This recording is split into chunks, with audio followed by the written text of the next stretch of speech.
Well, everyone, what are angel and where to do this investor fit to our entrepreneurial culture? But this keynote speech on building angel investment culture will help everyone to build your own investment strategy and begin looking for the next big opportunity. Carry around me to introduce you guys about our world-class keynote speakers. We're glad to have CEO and founders of Angel Den, the UK's largest angel crowdfunding platform, who was named the most powerful figure in alternative finance. Ladies and gentlemen, please welcome Mr. Bill Morrow, founder and CEO Angel Den UK.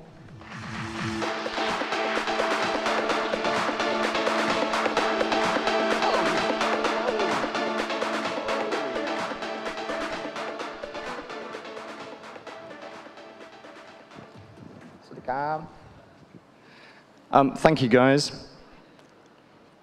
Yeah, I'm glad that picture's gone. That's good. Hi, my name's Bill. I'm going to talk slowly. I've done this for many years, and Thai people, English people find it difficult to understand what I'm saying, so I'm going to talk very slowly. As our wonderful compere said, Angel's Den, and we're not a crowdfunding platform, we're an angel funding platform. We're the largest in Europe, we're the largest in Asia. We have over 21,000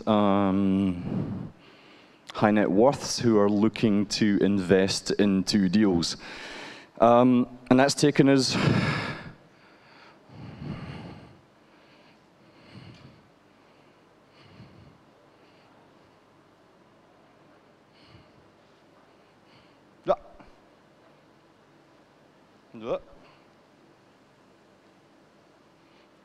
Let's take it as 10 years. 10 years to get to that stage. And what I'm going to talk to you very quickly about this morning is our experience in 10 countries, over 10 years, with 20,000 business angels, 200,000 business plans, and we've reviewed more than 200,000. That's a lot of business plans. So I also have the honor this afternoon of judging some pitching competitions, and there are no businesses that I have not seen pitched badly.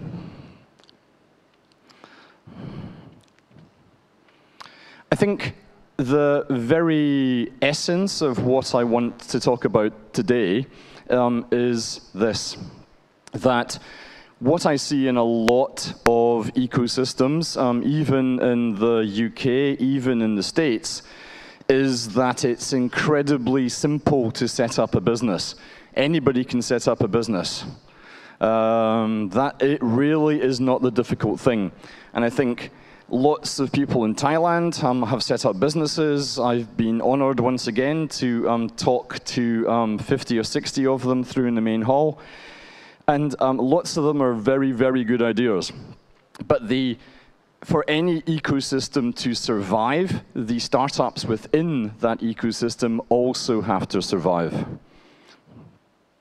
And I think the big problem that a lot of companies come up against is that the most difficult thing that they say that they're looking for is to raise money. Raising money is difficult, but it certainly is not the most difficult thing that you will ever do. The most difficult thing you will ever do is to stay in business. And if you are to accept that, most of the businesses I see through there, what are they looking for? They're looking for money. We see 110 business plans a day at Angel's Den. 110 a day. And each one of them asks us for the wrong thing. All of them ask us for money, whereas in fact what they really need is mentorship. What they really need is business experience. What they really, really need is business contacts.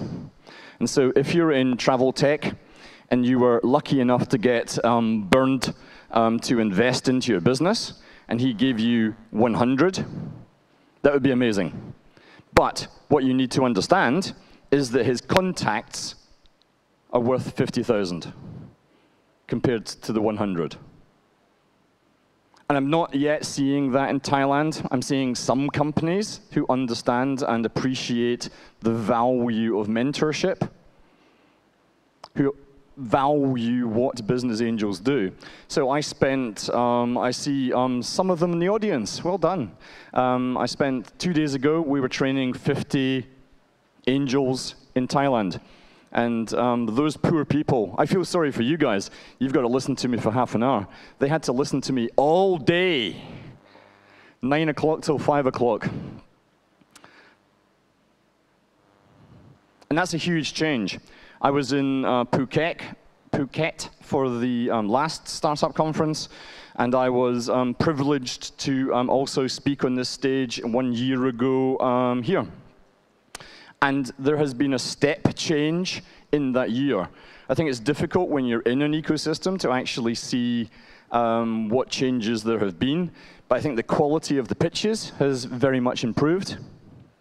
There has been more innovation, less copycat companies. As I walk through, when I walked through the exhibition last year, I would say 40–50% of the people might have had some posters and marketing collateral, brochures, handouts, business cards in another language. Today, it's about 80%, because there has to be an acceptance that if a startup in Thailand is going to be successful, it cannot exist just in Thailand. It also has to move in ASEAN. It probably has to be available across the world to make the kind of money that it should be making.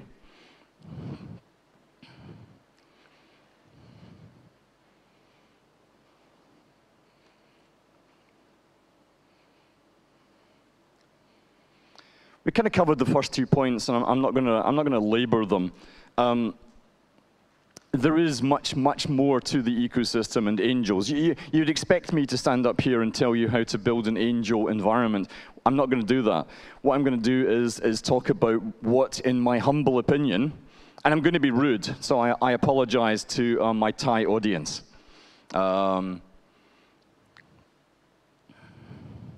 But I think I have an interesting perspective on the marketplace from my experience. And I think one of the major reasons for our success has been the huge number of mistakes that we have made in our 10 years. It's only 10 years, but I think we've made 100 years worth of mistakes.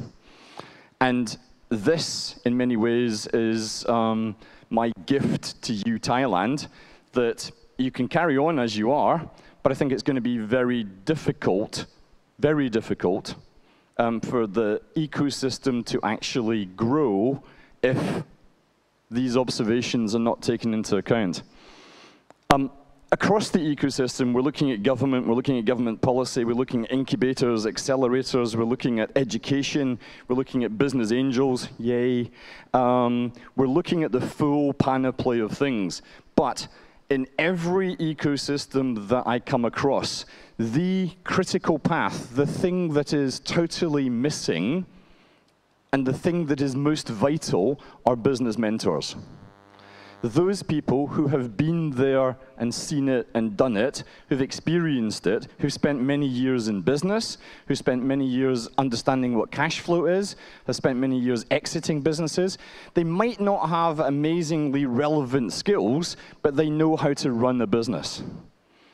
Now, those people are the most valuable resource in the ecosystem. Obviously, we've got startups. Obviously, we're in Thailand, so I'm not even going to bother asking you guys questions. Oh, except one of the greatest achievements of my life was 2 days ago, training 50 angels. Do you know what I got? Do you know what I managed to do? I got Thai people to ask questions. Yep. They asked me questions, and they debated with me, and they said, no, that's not right, or I don't agree with that, or I disagree, or I don't like that. it was a fantastic moment, a great moment for me.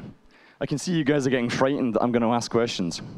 But I also witnessed 2 days ago the NSTDA bringing in an initiative across Thailand looking at setting up more mentors.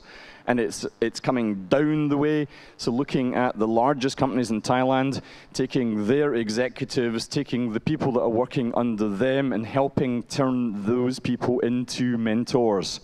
And much like the angels who came along, they will be successful angels. They will be successful angels because they had the humility to understand that they did not understand everything, that there was something that they could be taught. Every month across the world, I think we've trained 2,800 angels now across the world. But every month, say in Goldman Sachs in London, we train 20 to 30 angels there. And they will be successful because they had the humility to understand that whilst they are masters of the universe, in some banana trading derivative swaption thing, they have no idea how to value a startup, an unlisted, unquoted, illiquid stock that you cannot sell. I love the fact that the SET here has set up a mechanism to start financing businesses here. That's world leading. It's exciting. Let's see how it goes. But also the legals in Thailand are very complicated. If you just think it's really easy, then you're probably going to lose a lot of your money. If you think that valuing and doing the due diligence on a company is easy, how difficult can it be? Really, really hard. But guess what? Across the world, it's not just about taking the first people who want to be mentors. It is, you have to train people how to be mentors. It's not about turning people from Bank of Bangkok, they will then come and talk to fintech companies and turn everybody into Bank of Bangkok. It is difficult to be a mentor, and you have to appreciate that you have to leave your ego behind. It's not about your opinions. You have to believe that the company itself can actually do it and that you can help them through. So I'm heartened.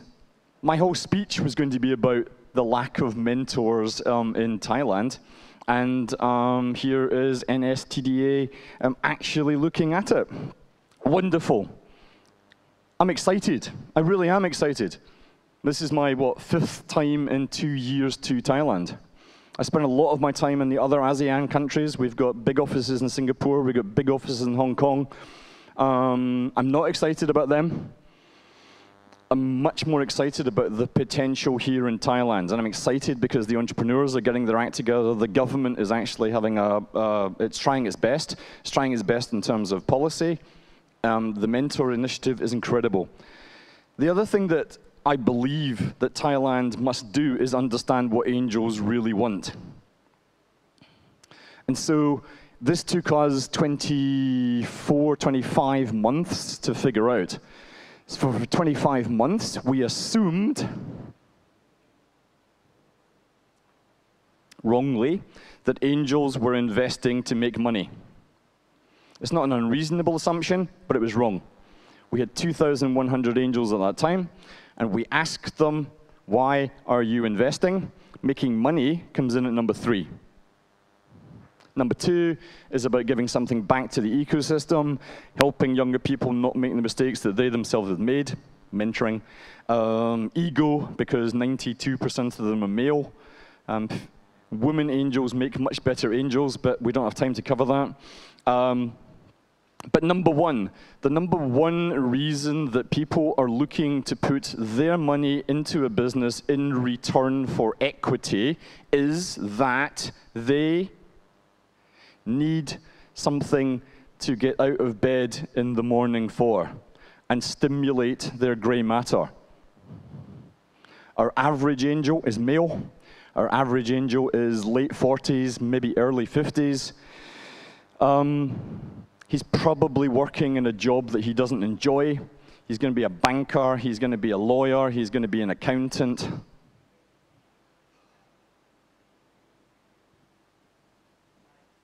But every morning, he's going to wake up and say, do you know what? I just need something else to do with my life.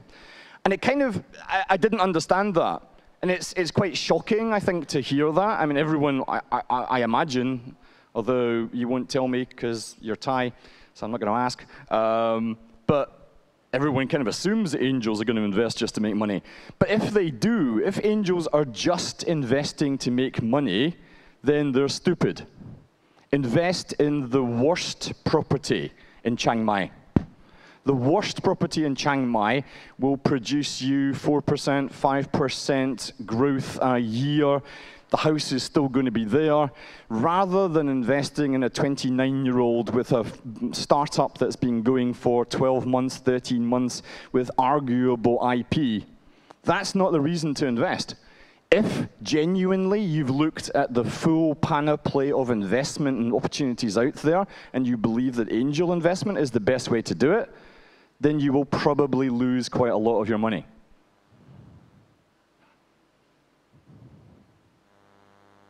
However, we've got over 20,000 people who are willing to do it. And why do they do it? They do it because, for the reasons I've given, that there is nothing that is more satisfying than taking a company, but using your experience. So they spent 28 and a half years on average.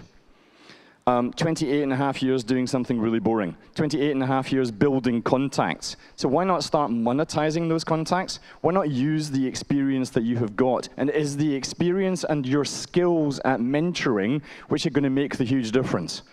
In Europe, really bad companies at ridiculous valuations are getting funded right here, right now.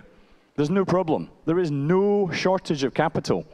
But guess what happens to them? They go out of business in 14, 15 months. They go out of business because they didn't understand that one does not simply just need money. Here, I've talked to 3 people. Bangkok Venture Capital Association has got 20 million fund. Somebody else has got a 30 million fund. Somebody else has got a 40 million fund. Honestly, if you just want the funding, I can even see there's what you guys are calling crowdfunding. That's getting popular here as well. But it kind of misses the point. It's not about just getting the money on board. If any startups are out there and you just want to get the money, think again. Seriously. Clever money into your business is going to win every time. Every time. Unless you think you know it all already. Who here thinks they know it all already? Part of the problem with being an entrepreneur is that you have to be egotistical. You actually have to have an amazing drive. You actually have to think it's going like that. But meanwhile, back in the real world, you have to take experience from other people. Here's my controversial slide that we're going to slip through really quickly. No, we're not.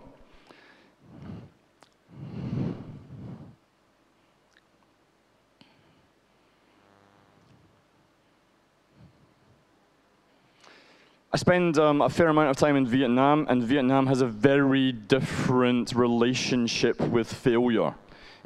It's not as bad a thing as it is here in Thailand.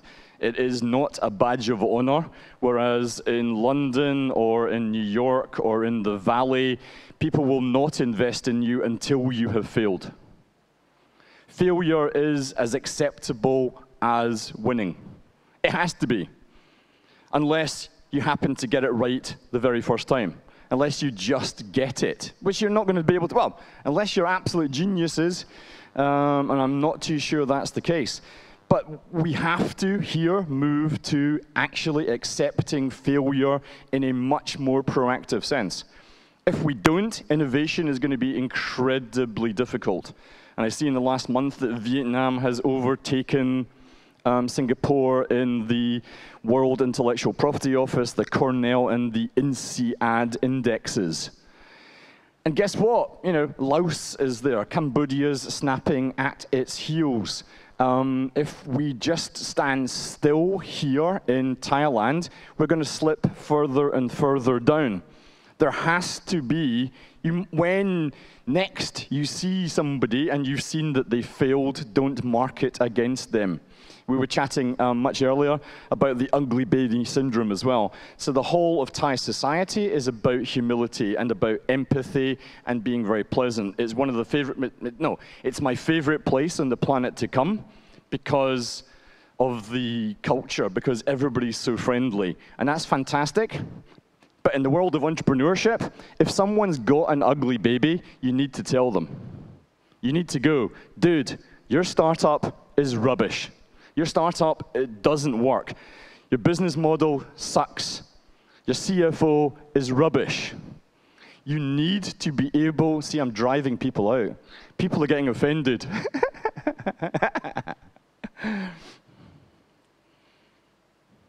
And this is just my truth. Who knows what's right and wrong?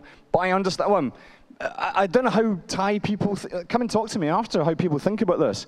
But we have to get to that stage. And it's about mentors actually grabbing companies and going, dude, that is not the way to do it. That is not a business. This is not a business. This is just a good idea. But we haven't funded a good idea in 23 months. No one is funding a good idea. You have to have a business, as far as we're concerned, and we're going to cover that. You have to be cruel to be kind. It is kind. It's kind in the long run, but I understand it hits against Thai values, it hits against Thai morals, to actually be able to go, look, you could have something here if you did this and this and this. Constructive criticism, not just go, bah, it's rubbish. I see that in ASEAN countries. Hong Kong's really bad at constructive. Very good at going, no, it's rubbish. I also notice from the 2-3 years, so you know, who am I? I'm no expert, that valuations are starting to rise in Thailand. But valuations are starting to rise and people cannot justify why they're starting to rise. They just kind of are. Because I think people are starting to believe their own nonsense. And other people are kind of justifying it. And then dumb money is coming in and justifying that as well. Does it mean that they're valued at that and that they should be valued at that? In my humble opinion, no. If you're looking for money, here's some tips. Get advice on your valuation. Where do you get it from? I can value any business in 4 seconds. Come and talk to me later. 200,000 business plans, I do valuations. Don't ask for more money than you need. I see that a lot, and I'm judging the business plans across here at 1:30. It's a very difficult question, how much money do you need? Because you've probably never done it before in the startup world. You don't know how much it's going to take, how much it's going to cost, but it's not a trick question. Just work out how much money you need. And it's not going to be $1 million. I hate people asking for $1 million or $500,000. Exactly. Really? Exactly? No sensible investor is going to take money from his back pocket and put it either into your back pocket or into the company's bank. They want to see it applied in the business. Do not tell lies in your business plan because you will get found out, and when you get found out, you will be dead. Have the humility. We've talked about that. I checked all my facts before I came here, and I see that 51% of the population in Thailand is women. If you have a startup and you do not have a woman on your board, you're stupid. 51% of the population, 84% of the buying decisions are made by women. If you are in an FMCG or B2B business and you don't have a woman on board, I can probably tell you're going to fail. You're going to fail because you're missing out on a whole bunch of advice, not just from angels and from mentors. It also shows that you're stupid.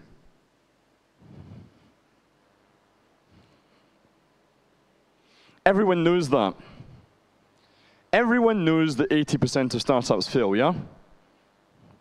In our 10 years, across 10 countries, 7% of our startups have failed. 93% of all the businesses that we've ever funded are still going. 93%. If somebody comes along and says, you know, I want $1 million, and they go, yeah, fantastic, you seem like a nice chap, and I like you, and I liked your video. There you go, there's $1 million. Good luck, see ya. You will lose your money if you do not accept that you also have to do the hard work. You have to mentor them. Hey, you don't have to mentor them. If you want to keep your money, I would advise it. You need to give them your experience. You need to give them your contacts. You'd be dumb not to. We super curate the deals. To see one deal that gets to pitch at Angel's Den, we need to see 155. We reject 154 businesses. What do they need? They need sales. And once again, that's kind of controversial in Thailand. Lots of people haven't got sales, and it's very easy for me to stand up here and go, yeah, you need sales. It's 3 words. I understand that for startups here, the most difficult thing you will ever do is sell something. I would not advise any angel to invest before you've got sales. If you don't have sales, you've just got an idea. If you cannot prove your business model, and beyond proving your business model, you have to have sold something to someone who's not your mum, and have the processes, the systems, and controls in place to be able to replicate that sale. That is my definition of a business. If you don't have a business, very difficult. USP, if you don't have a USP which is protectable, if you don't have a copyright, a trademark, some sort of patent, if you don't have first mover advantage, if you don't have an intellectual advantage, in my humble opinion, you do not have a business. It is incumbent on the shareholders of Google to come in, thank you very much for proving a market, and then kill you. Guess what? They will, because this is business. But that wouldn't happen in Thailand, would it? Yeah. Yes, it will. It will. I can see it out there. It's really lots of the companies I'm talking to. Awesome companies, awesome ideas, really, really good entrepreneurs. Is there any barrier to entry to somebody? No. Would I invest my money in it? No. Purpose and passion. Given that angels are not investing primarily to make money, they're not philanthropists, yeah? Don't get me wrong. They're not looking to give their money away. They want to make money. But their major rationale for doing it is that they like you. That is it. By far and away, the biggest reason our deals get funded are the most likable ones. The ones that make eye contact, the ones that shake hands when they meet you, the ones that are dressed the same. Well, no one's going to be dressed the same as me, but you get the drift. If someone's wearing a suit and tie and they see me, they're not going to like me. That's fine. You don't like the way I'm dressed, and who does? Then you're probably not going to like my business. Do you drink red wine or white wine? Which football club do you is more exciting for you? Are questions which are just as relevant as, oh, I'm going to make 100 times money. No, you're not. No, you're not. We see 400 angels a day come to the site. How many of them look at the numbers on the business plan? 4 of them. Because they know your numbers are nonsense. Because they know you have no idea. Any one of our angels that we trained them not to even bother looking at the numbers. Sure, you have to look at it when you get to the valuation. But, you know, I'm going to make 217 times money. Oh, I'm going to make 218. Oh, I shall invest in you then, young man. Would not be a question that anyone's going to ask. Anyone looking to raise money here, if you could tell me what your bank balance is going to be in 3 weeks' time, Weeks' time? I'd be so impressed. I'm an accountant and investment banker. No idea what our bank balance is going to be. Don't care either. That's how bad an accountant and investment banker I was. Not one of our angels is ever going to say, yes, and what I want to see is your 3-year cash projection. Americans will ask that. American-trained angels will ask that. But American-trained angels lose 80% of their money. They accept that. They use the efficient markets hypothesis. They invest in 9.6 deals across different sectors, across different stages, and they go, 80% of them are going to go under, 10% is going to go, and 10% is going to pay me back all the money I've got. That was the reason we set up Angels Den, to crush that. Because for you guys looking to raise money, 80% of you are going to go under? This is kind of what Angels Den is all about. This little red dot. I'm not going to spell it out to you, but guess what? To set up in business, you have to be kind of good at it. You have to love it. If you are not working 14, 15 hours a day in your startup, you're probably not going to succeed. Probably not going to succeed. The world needs it. The world needs it. Not Thailand. Not a region of Bangkok. The world has to need it to actually get the scalability that you're going to be doing for it. And then, call me an old-fashioned kind of guy, you need to get paid for it. Without spelling it out to you, you're good at it and you love it, that's your passion. Carrying on. The red dot is where we want companies to be. You need to be good at it, you need to love it, you need to have found your passion, your mission, your protection, your profession, and your vocation. If you don't, you're going to find it really hard. If it's just something you're pretending to be into, you're going to find it really hard. You'll probably go under. If you cannot get your pitch across, at least with passion, I think you're going to find it very difficult.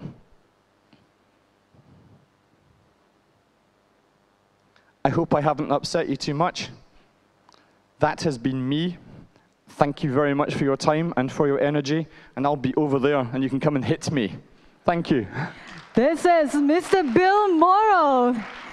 Well, thank you so much. You always lock the stage for the Startup Thailand and Solvay, and your high energy presentation provide all the audience effective and advice for your presentation. Thank you to you. One more time, everyone, for Bill Morrow. Thank you.